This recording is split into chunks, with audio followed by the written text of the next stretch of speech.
आनंद आ रहा है? बहुत ठीक है।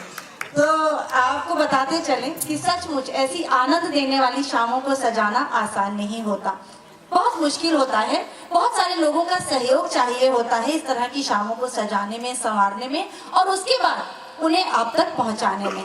बहुत अच्छी कोशिश की है सिम्फनी इन हारमोनी ने और गीत सरगम इवेंट्स ने इस शाम को आपके सामने प्रस्तुत करने के लिए। सचमुच। और म्यूजिक अरेंजमेंट जैसा कि आपको पहले ही पता है टीम पंचम कर रही है, जिसे लीड कर रहे हैं जयंता दादा। जयंता दादा please come on the stage. और उसके साथ साथ संतोष कुमार जी जो आज की इस शाम के कोऑर्डिनेटर भी हैं। संतोष जी बहुत स्वागत है आपका। थोड़ा सा समय लेंगे आपका और उन लोगों को मंच पर बुलाएंगे जिन्होंने आज की शाम को सजाने संवारने में हमारी मदद की है। जयंता दादा ओवर टू यू। मराठीत बोललं तर चालेल? मला हिंदी येत नाही जास्त. सर्वप्रथम मी संतोष दादांचे आभार मानेन की त्यांनी पूर्णपणे सपोर्ट केला या प्रोग्रामसाठी. नाही तर यांच्याशिवाय हे आलं नसतं इथपर्यंत. दुसरी गोष्ट म्हणजे जे गुरुतुल्य व्यक्ती आमच्यामध्ये आहेत विजयदादा, त्यांचे मी आभार मानतो. कारण का त्यांच्यामुळं हे पंचमदा मला जास्त काय बोलतो इन्स्पायर झालो आम्ही. आणि सिम्फनी हार्मोनी बरोबरच का प्रोग्राम करायचा, कारण का आम्ही जेव्हा टीम फॉर्म केली आहे 4-5 जण ते आम्ही त्या टीमला असं नाव दिलं नाही, ते माझं असंच आलं डोक्यात की टीम पंचम आपण करूया. त्या टीम पंचमचा पहिल्या शोपासून ते आत्तापर्यंत एक व्यक्ती आहे तो म्हणजे माझा मित्र मयुरेश शेर्लेकर. कुठले तुम्ही आज फेसबुक चालू केलं किंवा यूट्यूब चालू केलं हा चेहरा तुम्हाला दिसेल. तबला, ढोलक, ढोलकी उत्तम वाजवतो. आणि टीम म्हणजे पंचमचा मेन फाउंडर ॲक्च्युली हाच आहे, मी फक्त चाललंय. ज्या लोकांनी आम्हाला म्हणजे ब्लेसिंग्स भरपूर आल्या मला या प्रोग्रामसाठी, मी प्रत्येकाचं नाव घेऊ शकत नाही, पण आहेत एक 4-5 जण आहेत ज्यांना मी ॲक्च्युली थँक्यू बोलू शकतो. संतोष दादा आहेच. थोडक्यात मी जास्त वेळ नाही घेणार. आज ह्या स्टेजला जी मी उभा आहे, हे काम आम्ही करतो एकत्र सगळं, त्याची सुरुवात ह्या विंगपासून झालेली आहे. ही जी विंग आहे ना, इथे मी येऊन बरेच कार्यक्रम ऐकलेत, विजयदादांना ऐकलंय, खूप मोठे मोठे कलाकार इथे ह्या विंगमध्ये बसून ऐकलेले. तिथून ते इथपर्यंत हा प्रवास आता त्याला भरपूर आय थिंक 16-17 वर्ष झाले चालू आहे. आम्ही प्रयत्न करतो, आम्ही सगळे प्रयत्न करतो. ज्या व्यक्तीनं पहिला हात दिला अगदी स्टार्टिंगला ते म्हणजे माझे राजन सर आहेत इथे, राजन ठाकूर सर. त्यांनी माझ्यामध्ये काय पाहिलं मला माहीत नाही, पण त्यांच्यामुळे इथपर्यंत आम्ही आलेलो आहे. विनय राजवाडी दादा आहेत का इथे? दादा प्लीज. एक अभ्यासू व्यक्तिमत्व आणि आमच्या सगळ्यांवरती प्रेम करणारं म्हणजे माझ्यावरती, मयुरेशवरती. आणि त्या लोकांनी एवढं काम केलेलं आहे लाईव्ह रेकॉर्डिंगमध्ये. आय थिंक विनय दादा तुम्ही 2 मिनिटासाठी प्लीज स्टेजवर या, 2च मिनिटासाठी प्लीज. तुम्ही पाहिजे इथे स्टेजवर.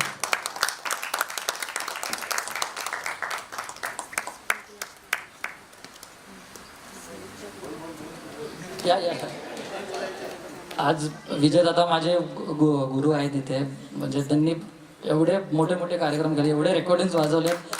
आणि मेन म्हणजे मारुती रावांचा त्यांचा स्पर्श आहे. एवढा मोठा माणूस, मी कदाचित आपल्या इंडस्ट्रीमधल्या बरेच आर्टिस्ट लोकांना माहीत पण नसेल हे नाव, हे कोण आहे. आज पंचमदा ज्यांच्यामुळे उभा आहे ते मारुतीराव गिरमुळे. मी हे मान्य करतो, आय थिंक विजयदादा पण मान्य करतील आहे की एकमेव माणूस ज्याला पंचमदा घाबरायचे, प्रेम द्यायचे, रिस्पेक्ट द्यायचे आणि त्यांच्याकडून घ्यायचे. पण हे ठेके जो आज आम्ही जे वाजवतोय ते सगळे त्यांची देण, आम्ही त्यांच्यावरती पोटं भरतोय, मी हे बोलू शकतो. त्या माणसाची देण आहे महाराष्ट्राला. मेन म्हणजे त्यावेळी इंडस्ट्रीमध्ये एकमेव मराठी अरेंजर आपले मारुतीबाई असतील आय थिंक विजयदादा. त्यांच्यामुळे हे सगळं हा घाट घातला आहे त्यांच्या भाईंसाठी. पण एकदा ॲक्च्युली जोरात टाळ्या झाल्या पाहिजे की ते एवढे ग्रेट माणूस होऊन गेले ना की आत्ता आम्हाला आम्ही ते शोधतोय. अरे हा ठेका असा, आत्ता आमचं दोघांचंही तेच चाललेलं, ही घिसी टाकू नको, हा ठेका, हा बायादा. अजून पण आम्हाला ते थोडंसं कन्फ्युजन आहे या गोष्टीमध्ये. विनय आता तुम्ही हा चांदणी शिंपी तुम्ही या. वसंत प्रभूंची सर्व गाणी त्यांनी वाजवली. थँक्यू. माझा प्रवास ज्यांच्यामुळे इथपर्यंत आला आहे, माझे बाबा आज ते गावी आहेत, तेही उत्तम तबला वादक आहेत. आशाबाईंबरोबर देवकी पंडितजी, सुरेश वाडकर. आणि सांगायला अभिमान आहे की त्यांच्या तरुण वयामध्ये 1980 पासून ते 92 पर्यंत ते ऑल इंडिया रेडिओ पुण्या उस्मान खान साहेब सतार हे कोणी ऐकले नाव मला माहीत नाही, यांच्यावर त्यांनी तब्बल 15 वर्ष तबला साथ केली ऑल इंडिया रेडिओला. रोज सकाळी 7:30ला चालू व्हायचं, दुपारी 2 वाजता परत ते लागायचं. बाबांचे माझे मित्र पण आहेत, ते सुशील दादा पण ते आहेत तिथे आलेले. थँक्यू दादा. पुणे आता 2 मिनटं. काय बोल नाही मी काय म्हणतो की तू ओळख करत होता ना, तर आधी सगळ्यांची ओळख करून घे ना. काय बोलू आता, मी फार काही बोलू इच्छित नाही, पण इथे सगळेच खूप छान, सगळे उत्तम कलाकार आहेत. विजय तर माझा खूप जुना मित्र आहे, माझ्या प्रत्येक रेकॉर्डिंगमध्ये त्यांनी वाजवलंय. मयुरेशने खूप रेकॉर्डिंगमध्ये वाजवलंय. आत्ता पण आम्ही शुक्रवारी करणारच आहोत काहीतरी रेकॉर्डिंग. तर त्यावेळेला जे लाईव्ह रेकॉर्डिंग व्हायचं ना, लाईव्ह म्हणजे कसं की आता जसं तुम्ही सगळे ऑर्केस्ट्रा आणि सिंगर्स एकत्र गात आहेत, मग त्याच्यात थोड्या बहुत चुका वगैरे होतात आपल्या. आत्ता आपण जे ऐकतो गाणी ती कशी असतात, तुकड्यानी केलेली असतात. नुसतं गाणं नाही तर पीसेस, तबला, हे ते सगळं पॅचवर्क आहे. Everything is patchwork. आणि पॅच सगळे कम्प्युटरच्या साह्याने जोडतात आणि मग तुम्हाला असं वाटतं की हे असं सलग गाणं आपण ऐकतो. आत्ता सगळी गाणी तशीच आहेत. आणि मी म्हणतो 90sच्या नंतर, 95च्या नंतर ॲक्च्युली हे असं सुरू झालं थोडं पॅचवर्क. पण त्या काळची आणि आणखीन एक सांगतो, म्हणजे with due respect to all the singers and all the musicians, पण तुम्हाला माहिती आहे त्यामुळे मी काही खोटं बोलत नाही आहे किंवा काहीच नाही. सगळं पिचिंग करतात म्हणजे सिंगर्स प्लीज मला माफ करा, पण सगळं बारीक चुकलेले सूर सुरात आणतात. तुम्ही reality show, that is the most unreal part in your life. Reality show is not real. पूर्णपणे डबिंग स्टुडिओत नेतात त्यांना, यार काय स्टुडिओत नेतात, सगळं रेकॉर्डिंग करतात आणि तुम्हाला तिथे दाखवतात. असं किती म्हणजे कसं खोटं चाललंय, सगळंच खोटं आहे. अजून पण विनय लाईव्ह रेकॉर्डिंग करून पूर्ण गाणं वाजवून घेतो, हे त्याला श्रेय आहे. नाही अजून मी प्रयत्न करतो की सगळं काय म्हणतो आपण, ज्या वेळेला बजेट आपल्याला साथ देईल त्या वेळेलाच आपण हे करू शकतो. मी पंचमदांच्या बरोबर मी काहीही काम केलेलं नाही. मी अतिशय यंग होतो. आता हा पण एक ट्रेंड आहे, कारण जे सगळे लोक गेले त्यांच्या बरोबर आपण सांगू शकतो, मैंने यूं किया, मैंने वो किया, मैंने ढमका किया, मैंने कुछ भी नहीं किया पंचमदा के साथ में. मैं बिल्कुल खुला बोलता हूँ.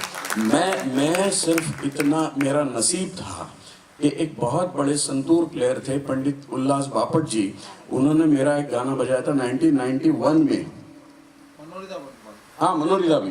तो इन लोगों की वजह से मुझे पंचमदा के रिहर्सल रूम तक पहुंचने का जरिया मिला. मैं वहां तक पहुंच सका. मैं एक कॉर्नर में बैठा करता था और बस सुनता था. मेरा कोई कॉन्ट्रीब्यूशन नहीं है, लेकिन जो ते आपण ज्याला संस्कार म्हणतो ना, ते झालेत असं आपण समजूया. तुम्हाला एक गंमत सांगतो, एक छोटीशी गोष्ट. आता हे आपलं दादा, एक मैं और एक तुझी काय केलं जी शार. हा, पण आता पंचमदा अडॉप्ट कसं करायचं बघा. एक ऍक्च्युअली नर्सरी राईम आहे, तुम्हाला हे याच्यावर पण मिळेल युट्यूबवर. If you happy and you clap your hands, if you happy and आता झिंचक झिंचक झिंचक झिंचक झिंचक झिंचक, इफ यू हॅपी अँड असं काहीतरी येते. If you happy and you hand, if you're happy, if you're happy and you're clap your hands. आता हे जे आहे ना, हे फक्त जंग चाकीचं जंग चाकीचं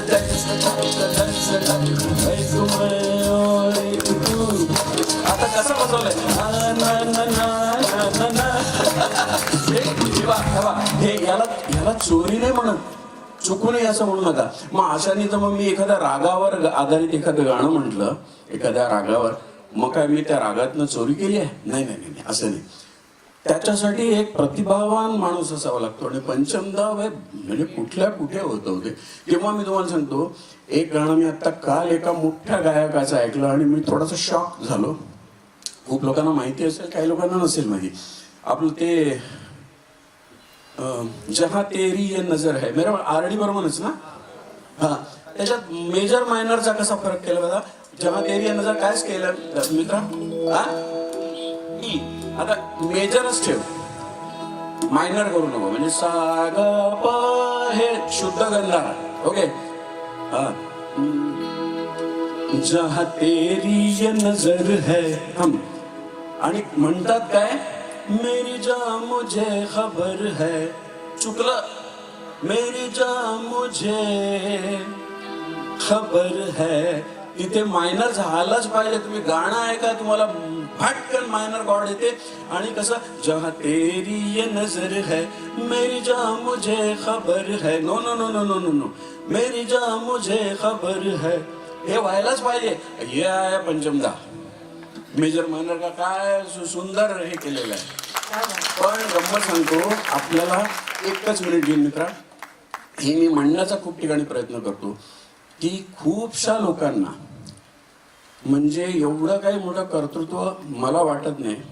वाटलं असेल सरकारला कुठल्याही आत्तापर्यंतच्या, पण त्यांना पद्म पुरस्कार आहेत. म्हणजे पद्मश्री मिनिमम, त्याच्यावर पद्मभूषण, त्याच्यावर पद्मविभूषण आणि त्याच्यावरती भारतरत्न. 2 अशा व्यक्ती मला माहिती आहेत. आपण जसं तू म्हणालास की आपण त्यांच्या कर्तृत्वावर आपण आपलं पोट भरतोय, सगळे पोट भरतोय. पंचमदांना पद्म अवॉर्ड नाही आहे, पॉस्ट्युमस पण नाही आहे. मरणोपरांत कोणाकोणाला मिळालेत, पंचमदांना का नाही? एक गोष्ट. दुसरे एक फार मोठी व्यक्ती आहे की ज्यांना अजिबात काहीच असं मिळालं नाही, म्हणजे पद्म पुरस्कार. ते म्हणजे किशोर कुमार. पद्म पुरस्कार नाही. कोणाला यार, कोणाला पद्म पुरस्कार आहे हो, कोणाला आहे. पण कसं आहे, म्हणजे आपण विचार केला पाहिजे, आपण ज्याच्यावर त्यांना काहीतरी मिळालं पाहिजे असं मला वाटतं. हा, तुम्हाला कधी कुठे सपोर्ट करायचा झाला, कुठे याच्यावर बोलायचं झालं तर बोला की अशा एवढ्या मोठ्या दिग्गज लोकांना का नाही, आणि नको त्या लोकांना मिळालंय. जाऊ दे, असू दे, त्यांना त्यांचा लखलाव असो, पण अशा लोकांना मिळायला हवं ज्याच्यावर आपण आपलं सगळं पोट भरतोय, आपलं आयुष्य चालतं, आपलं पोरबाळ मोठी करतोय आणि त्याच्यावर आपण काही नाही. आपण नाचतो, सगळं करतो, काहीच नाही त्याला. या मनुष्याला जिन्स्ड कंपोजर असं म्हणत होते शेवट 7-8 वर्षामध्ये. मी जेव्हा जात होतो त्यांच्याकडे काम नव्हतं फार. विजय बरोबर आहे ना? नाही, उसको मतलब आपली पिक्चर ही हो जाएगी. बघा, आणि गंमत बघा की ज्या वेळेला संगीतकार समोर असतो आणि तो गाणं म्हणून घेत असतो, त्यावेळेला कलाकार खूप मोठ्या दर्जाचा नसला तरी पण त्याचं गाणं खूप चांगलं होऊ शकतं. जे जसं बस एक मैं हूँ बस एक तुम हो कुछ ना कहो, हे कुमार सानूने गाणं जेव्हा म्हटलं तेव्हा ते पंचमदांनी डबिंग करून घेतलंय. पण पिक्चर पंचमदांच्या डेथ नंतर आलेला आहे. पण त्यावेळेला लताबाईंना असं वाटलं की अरे, आपण पहिलं गाणं पंचमचं आपण म्हटलंय तर शेवटचं गाणं पण आपणच म्हणायला पाहिजे, म्हणून त्याच ट्रॅकवर लताबाईंनी पण म्हटलं. पण माझ्या मते ते तेवढं इफेक्टिव्ह नाहीये जेवढं कुमार सानूचं झालं. का?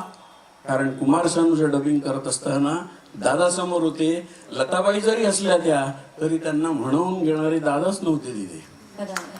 अशी गोष्ट आहे. Thank you so much. आणि एन्जॉय. तुम्ही खूप छान म्हणताय, सगळेजण छान करताय. हां, thank you so much sir. Thank you. Sorry मी तुमचा जास्त वेळ घेतला असेल. Thank you sir. Thank you sir.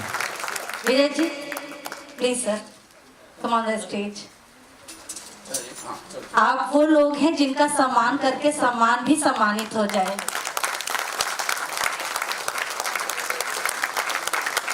इसे गुरु शिष्य परंपरा कहते हैं. Thank you.